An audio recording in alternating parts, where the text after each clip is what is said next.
আপনি যে কোনো খাদ্যের কথা বলবেন, আমাদের উৎপাদিত, যেমন আমি উদাহরণস্বরূপ কথা বলি, আমাদের এখানে চরঞ্চলে গরুর কাঠির দুধ উৎপাদিত হয়, সেখানে গৃহস্থের থেকে দুধটা যখন গাড়ি থেকে দুধটা গোয়ানো হয়, তারপরে যারা গোয়াল তারা ব্যবহার করে, মানে দুধটাকে টিকসই বেশি সময় রাখার জন্য, পানি মিলানোর জন্য, বেশি করার জন্য, এমনি ভাবে তরি তরকারি যা আছে, আম ফল মূল সব জায়গায় বেতাল।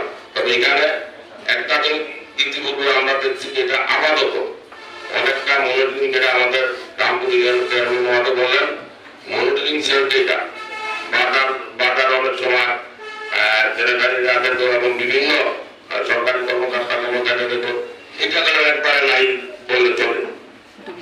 বাজার শহরে টুকটাক কোনো জায়গায় আছে, কিন্তু গ্রাম অঞ্চলের বাজারগুলো এগুলো নাই।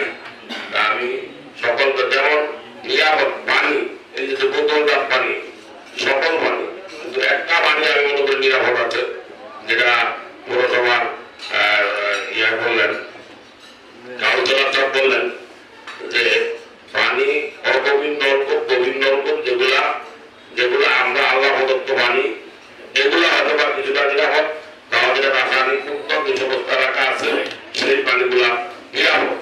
এই বোতলজাত পানি আল্লাহ জানে কত কথা জানি না। এবং এই যে বাচ্চাদের অনেক খাবার, এই যে জুস আমরা মাঝে মাঝে যেগুলা দেখি, বিভিন্ন প্রজাতির খানা, এগুলো অত্যন্ত একবারে বাচ্চাদের এবং লাইফ নষ্ট খানা। তাই আমরা বলবো এগুলো আমাদের